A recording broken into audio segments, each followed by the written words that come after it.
अभंगाला सुरुवात करण्यापूर्वी अल्पसा परिहार द्यायचा म्हणजे तो असा.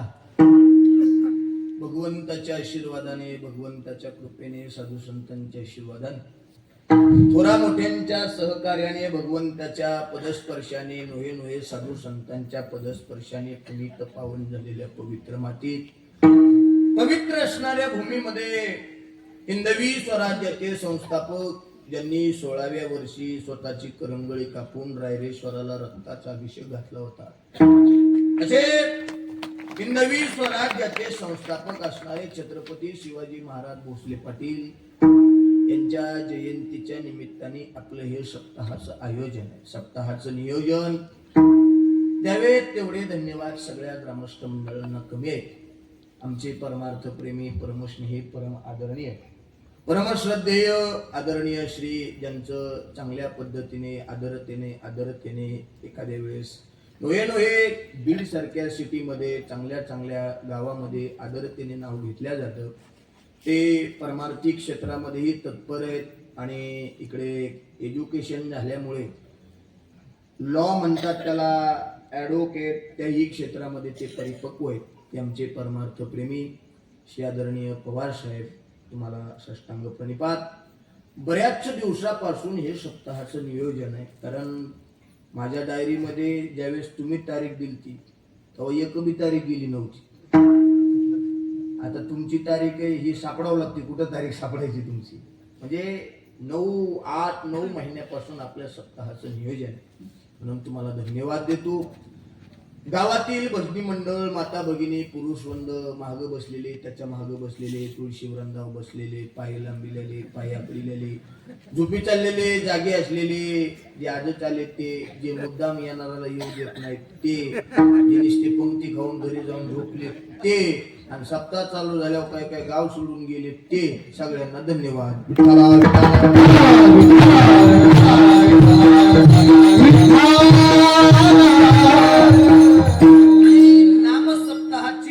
वाढवण्याचं काम, प्रत्येकाच्या कानाला मंत्रमुग्ध करण्याचं काम ही महाराष्ट्रातील दिग्गज महाराज मंडळी करते.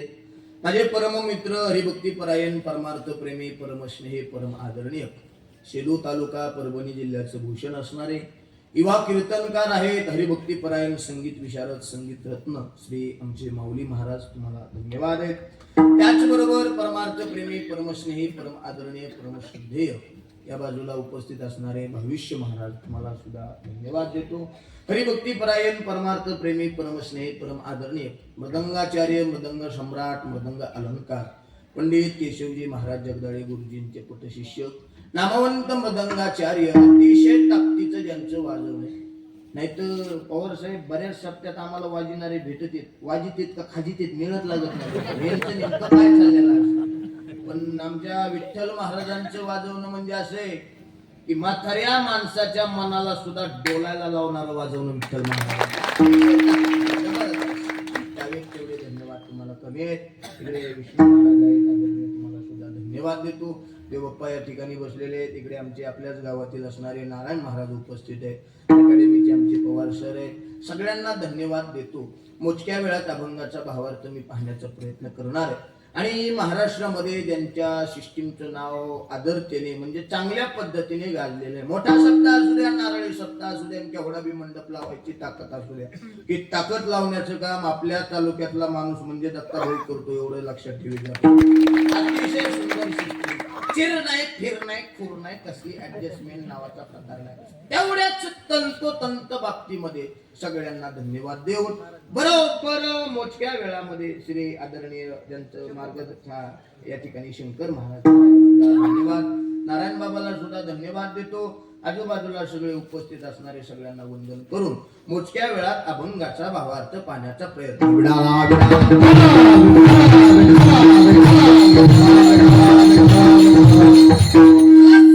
अभंग निवडलेला आहे ज्ञानोबारायांचा. ज्ञानोबाराय म्हणजे काही सामान्य नाही. अलंकापूर नगरीचे राजे, ज्ञानी यांचे राजे, साधकांचे मायबाप, अनाथांची माय, कैवल्य सम्राज्य चक्रवर्ती महावैष्णव माऊली ज्ञानोबा यांचा अभंग आहे. आजच्या अभंगामध्ये कैवल्य सम्राज्य चक्रवर्ती ज्ञानोबा राय भगवंताच्या नामाचं महत्व सांगतात. त्या भगवंताचं भजन करायचं म्हणले कशा करता करायचे, कशाला एवढा मोठा सप्ताह करायचा आहे? कारण आहे का, काय एवढं मोठं भजन करायचं, एवढा सप्ताह करायचा आहे, कशाला त्याचं नाव घ्यायचं देवाचं, याचं कारण काय, कशा करता करायचे? आत्यंतिक दुःखाची निवृत्ती आणि परमानंदाची प्राप्ती करायची असेल तर त्याच्याकरता देवाचं भजन मनुष्य देहाला करावं लागतं. देवाच्या भजनाशिवाय मनुष्याला पर्याय नाही. एखादा करत नसेल तर समजायचं वाटचाल अधोगतीला चालली. भजन करणाऱ्याला त्रास देत असेल समजायचं तुझं लेखा पतन झाल्याशिवाय राहणार नाही. आणि एखादा भजनच करत असेल तर भजन करताना त्रास होईल, पण येणारा काळ जो भजन करतोय त्याचाच असेल निश्चित आहे. विठ्ठल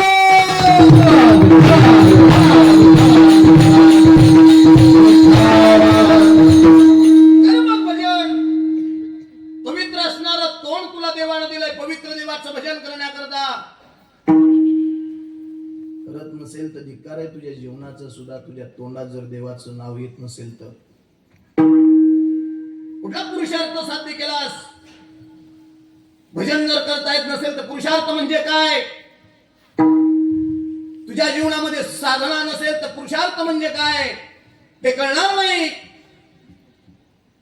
ही यात्रा संपल्यानंतर ती सुद्धा यात्रा सुखाची व्हावी असं वाटत असेल तर त्याच्याकरता भजन करावं लागतं.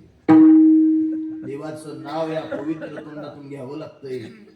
घे एकदा तरी. पण माणसं इतकी चित्र आहेत महाराज, देवाचं भजन म्हणलं की लोकांनी जमत. पहिल्यासारखे माणसं राहिले नाहीत आता भजन करणार. आता याकडे बी देवाचं नाव घेत नाहीत काय. राम राम नुसते बघायला राम राम राम राम.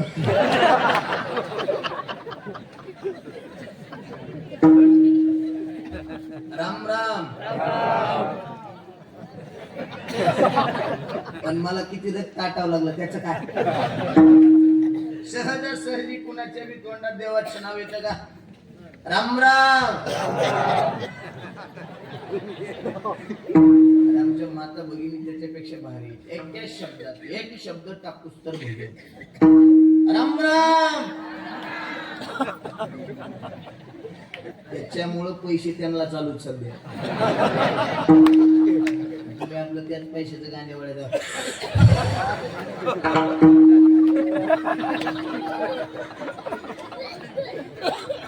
गावात दूध गाण्याचं इष्ट पंक्तीच्या कामाचा भजनाच्या कामाचा कधीतरी झालं पाहिजे एका मुखातून देवाचं भजन. देवाचं भजन जर मनुष्य देहाच्या मुखातून होत असेल त्याच्यासारखा पवित्र माणूस या जगात दुसरा कुणी नाही. कर देवाचं भजन लेखा. महाराज सांगा देवाच्या भजनाने काय होते? म्हणले पाप जाते. पाप घालवण्याचं सामर्थ्य म्हणलं देवाच्या भजनात घेताना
सोडून दिला आणि टाळ घातला. त्यांच्याच मनाने घेतलाय महा काय नाही, मी फक्त काटे इकडे ठुल्यात बाजूला. घेता नाम विठोबाचे पर्वत जळती पापाची. इतकं सामर्थ्य म्हणले देवाच्या नावात, ऐकू वाटत नाही लोकांना बरेच. इतकं सामर्थ्य म्हणले भजन इतकं पवित्र आहे, इतकं पवित्र भजन आहे. एकदा घे म्हणले महाराज, भजन केल्यावर फायदा काय? काय? पाप जाते. त्यातलं एक जण काय म्हणलं माहिती? पापच जर डोंगरा एवढं असलं तर एवढं डोंगरा एवढं, मग त्याला हे प्रमाण पर्वत जळती पापाची. शिकलं खोटं बोलायचं ना, खोटं बोलायचं ना, खरंय. पर्वत जळती पापाची. खोटं बोलायचं अजिबातच नाही. इथं काय फुकट बोलायचं, थोडं पैसे घ्यायचे. पर्वत जळती पापाची. पर्वता समान पाप घालवण्याचं ताकद म्हणले देवाच्या भजनात. एकदा देवाचं भजन घे, पाप जाईल. आणि पाप गेलं की माणसं पुन्हा भजन करायला पाप जाईल. पाप गेल्यानंतर हे देवाचं भजन. पाप गेल्याशिवाय राहणार नाही सामर्थ्य देवाच्या भजनामध्ये. महाराज, आजपर्यंत पापी माणसाने एखाद्यानं भजन केलं आणि त्या पापी माणसाचा उद्धार झाला असा एखादा पुरावा तुमच्याकडे आहे का? नुसतं सांगू नका की पाप जातोय, पाप गेलेल्याची एखाद्याचं तरी उदाहरण द्या. हो म्हणले उदाहरण आहे.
आजपर्यंत एखाद्याची यादी सांगा म्हणले पाप गेले, त्याचं म्हणले आहे काय माऊली प्रमाण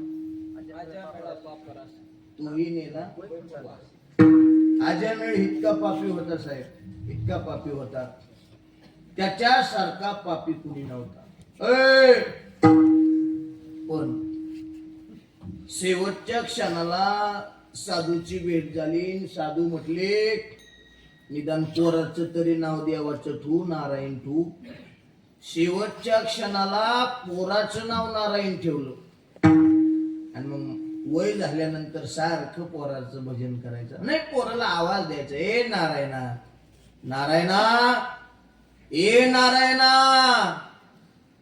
परिणाम देवाचं भजन तोंडात झालं. नाव आता चांगले पण कारनामे निळफुल येते, त्याला काय करावं?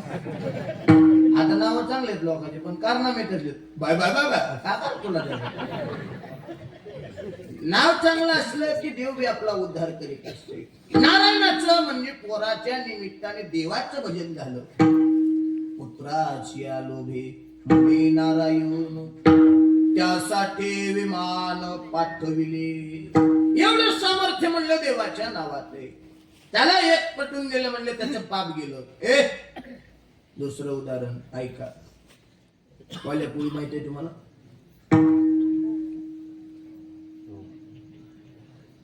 माणसं काय बहिरे आहेत का काय?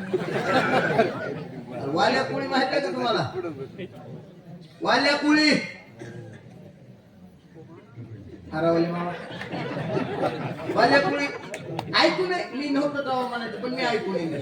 ऐकू नये त्याचं नाव वाल्या कुळी माहित आहे. ऐकलं असं की त्याच्यासारखा पापी माणूसच कोणी नव्हता. वाल्या कोळी ब्रह्महत्यारी वाल्या कोळी ब्रह्महत्यारी